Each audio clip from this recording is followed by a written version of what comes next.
Vanessa stood still, slightly flustered as she watched her former peers being disciplined before her eyes. She jumped slightly as Ghislain approached and addressed her. Ghislain asked that from that moment forward, she was to obey only him. He reiterated that she had become his personal mage. Her eyes widened in shock, and a soft blush colored her cheeks. Since the passing of her previous master, no one had ever treated her with such dignity. Yet doubt crept in. She looked away and expressed her concern. As Alfoy had pointed out, she couldn't even use magic. Being entrusted as a personal mage seemed far too much. Ghislain extended his hand in invitation. Being well aware of the potential hidden within her, Ghislain declared that he would make her capable of wielding magic, an offer to help her achieve her potential. Vanessa had originally resisted the idea of leaving the tower, remaining within its walls, even if it meant enduring the degrading treatment of a servant, would have allowed her to continue her magical studies.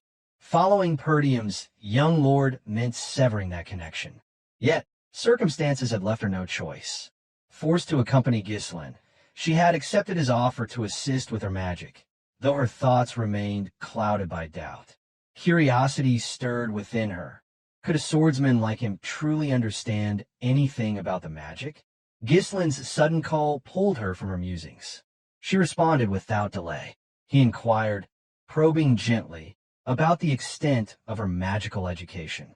With quiet hesitation, she confessed that she had reached the 5th circle, though her understanding remained limited to theoretical formulas. A kind smile crossed Ghislain's face as he silently formed his plan, which is to teach her the proper method of mana cultivation and oversee her progress personally. He commended her accomplishment, acknowledging that reaching the 5th circle was no trivial matter. Having spent her life as a mage constantly belittled and dismissed, Vanessa accepted the compliment half-heartedly, unable to read the young master's true intent. She lowered her gaze and admitted that, despite all her efforts, she still could not perform magic, rendering her studies seemingly meaningless. Although Ghislain already understood the cause of her inability, he asked anyway if there was a reason she couldn't use magic. Vanessa's reply came softly, her voice fraught with uncertainty. She revealed that she had never once sensed mana since childhood. Despite this, she had clung to hope, working relentlessly in pursuit of magic. But with each step forward in knowledge, her faith in her potential diminished. Her teacher, Juanato, who had once guided her, had since passed on. She wondered aloud if that was the reason she had ultimately been cast aside. Certain of her hidden potential, Ghislain resolved to begin by teaching her mana cultivation. If she could learn to apply what she already knew, her power could rival even the elders of the tower. In this state, with her knowledge of 5th circle magic intact, proper cultivation would elevate her to that level. She was exactly as he remembered from his past life, a brilliant mage, just as he had anticipated. In this era, memorization alone could not lead to mastery. The art of magic required comprehension of activation principles and a deep enough insight to shape spells through will and personal interpretation. Vanessa possessed the intellectual foundation, but her physical aptitude had yet to align. True control demanded enduring hardship, trial, and persistent experimentation. Ghislain believed her efforts had not been in vain. She had simply traveled a different, longer road. The voice of Claude echoed in memory, referencing a powerful mage from his former life, the woman who had raised northern Lithuania. She had reached the 7th circle, but her instability stemmed from blending magic and cultivation without proper technique. Despite her brilliance, her recklessness had made her infamous. That mistake, Ghislain intended to avoid. With full conviction, Ghislain announced that he would now teach Vanessa mana cultivation. Tension immediately overtook her. The idea of a mage learning such a technique made her uneasy. Her former master had introduced her to it once, but the attempt had failed. Her doubts surfaced immediately as she questioned why a mage should pursue such a path. Ghislain clarified that both magic circles and cultivation were grounded in the same force, which is mana. He then asked if she had ever practiced it properly. Her expression shifted to one of disbelief. Though she had studied the technique before, It had been under rigid instruction. The thought of being taught by a nobleman with no formal magical title seemed ludicrous. She shook her head firmly, rejecting the notion outright.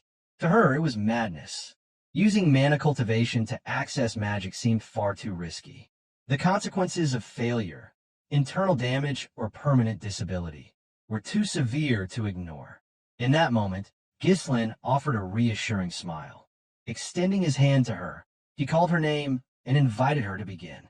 Ghislain understood that the madness in Vanessa's past life had likely been the result of flawed technique colliding with long-standing resentment. He had seen similar signs before. Even knights occasionally succumbed to inner demons during intense training. But in this life, he believed things would unfold differently. Vanessa observed the sincerity in Ghislain's expression, silently beckoning her toward a path where she might finally become a true mage. She could not fully comprehend what he was offering. In a magic tower, she had been dismissed as a failure and a burden. Her gaze fell to the ground, attempting to mask the tremble in her eyes. She weighed the decision. Refusal might not even be an option. Ghislain could easily compel her, for what lay ahead otherwise was a descent into madness and eventual death. In the end, she gathered her courage and resolved to accept, if only for a chance to wield magic like a real mage. Anxious and uncertain, she positioned herself in front of Ghislain, seated with her back to him. With no hesitation, she loosened her collar and revealed her back, allowing him to begin the mana transfer. In his previous life, Ghislain had seen that same expression in her eyes, an endless hunger for magic mixed with regret, rage, and despair. She had sought power in desperation, turned to an unknown mana cultivation technique, and ultimately became a creature of destruction, ruled by instinct and pain. But now he stood before her in a different lifetime, meeting her before that spiral could begin. He made a silent vow to reach out before she fell into the abyss again. With that, he summoned his mana and placed a steady hand against her back. The process would be agonizing for her. If miscalculated, it could result in death. Nonetheless, he proceeded without hesitation. Mana surged from his hand and into her body, accompanied by a low hum. As the energy coursed through her, pain ripped through her nerves. A moan escaped her lips as the searing heat traveled through her mana pathways, eventually gathering just below her navel where Ghislain was guiding it. He sharply instructed her to remain silent, warning that the pathways were becoming tangled. He explained that the mana within her now belonged to him. She was told to focus on that foreign presence and not to lose track of it. She needed to feel it and follow its flow as best she could. Understanding the gravity of this moment, Vanessa closed her eyes and gave herself over to concentration. Every ounce of her attention was funneled into aligning herself with the mana inside her. Traditionally, she would be guided through the sensation first and only later create a mana core of her own. But that route carried no guarantee of success. Ghislain chose instead to prioritize sensation, helping her feel the full extent of mana flowing through her being. Her task now was to circulate the mana through her body's internal channels and condense it into a mana core. As Ghislain initiated the formation of a small, temporary core within her, Vanessa's eyes brightened. For the first time in her life, she truly felt mana, an experience she had once thought forever beyond her reach. Now, whether she could continue cultivation would depend entirely on her. The core, formed from Ghislain's mana, would eventually dissolve unless she built her own. Enraptured by the sensation, her mind drifted into the past. She remembered her origins as an orphan. Lanato, drawn by her intellect, had taken her in and lobbied for her future. Lanato had appealed to Hubert, claiming Vanessa's understanding of theory could uncover the fundamental regularity of mana particles and convert that knowledge into true spellcraft. Unconvinced, Hubert responded with a scoff. In his eyes, no amount of intelligence mattered if she could not cast even the simplest spell. He posed the question coldly. If a child could not use magic, could she be called a mage? From behind a cracked door, The young Vanessa had listened in silence as her teacher pleaded on her behalf. Hubert had delivered his verdict with finality. No matter how many resources were poured into her, he declared, nothing worthwhile would ever come out. Vanessa saw her younger self, struggling beneath a kind teacher's care, still unable to feel mana or form even a single magic circle. There had been a time when Vanessa wept openly, offering apologies to her master.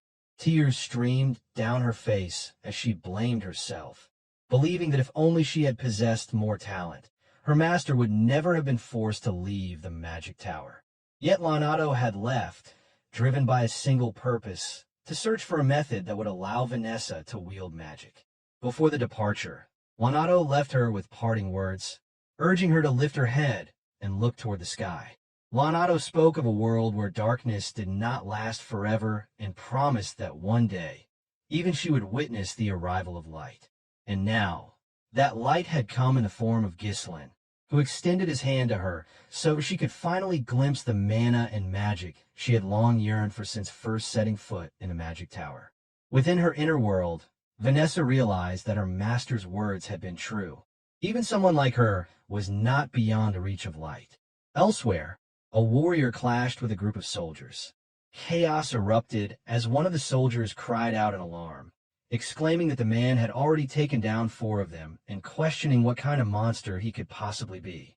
With taunting bravado, the wild warrior challenged them, daring the rest to come forward. He scoffed at their swords, mocking them as mere metal toys. Provoked, one of the soldiers lunged, blade poised for a precise thrust. The warrior dodged easily with a sidestep and seized the attacker in a firm grip. Using his full strength and the momentum of his body, he slammed the soldier hard onto the floor. Another assailant rushed in from behind, attempting to attack while the warrior was preoccupied. But the warrior noticed in time, and without missing a beat, swung the first soldier like a rag doll, striking the newcomer with brutal efficiency. Both were hurled through the wall of their barracks with a crash. The warrior stood over them, unbothered, and remarked that he had not even begun to warm up. Inside the barrack, Victor drank alone in silence, untouched by the uproar. One observing soldier murmured in awe, declaring the man is the greatest warriors of the era. With his meal finished, Victor set down his cup. Seeking quiet in the restless life of a night, he stretched out beside a riverbank, a fishing rod planted lazily nearby. Another man approached and asked if his training had gone well. Victor, unmoved, simply asked what news he brought. The man reported a dispatch order from Count Desmond. Victor rested in silence for a moment. As the Count soared, refusal was never an option. For the sake of honor, he retrieved his helmet and donned it once more. Returning to the barracks, he found his men bloodied from the brawl, but spared them no attention. Boredom had long eaten away at him. Now, at last, there was a mission. He intended to raise the target Count Desmond had set before him. So, friends, this chapter comes to an end. What will happen next? We'll uncover it in the next chapter. Don't forget to rate this chapter out of 10 in the comments. We'll see you in the next video. Until then, take care and goodbye. Don't forget to like the video and subscribe to the channel.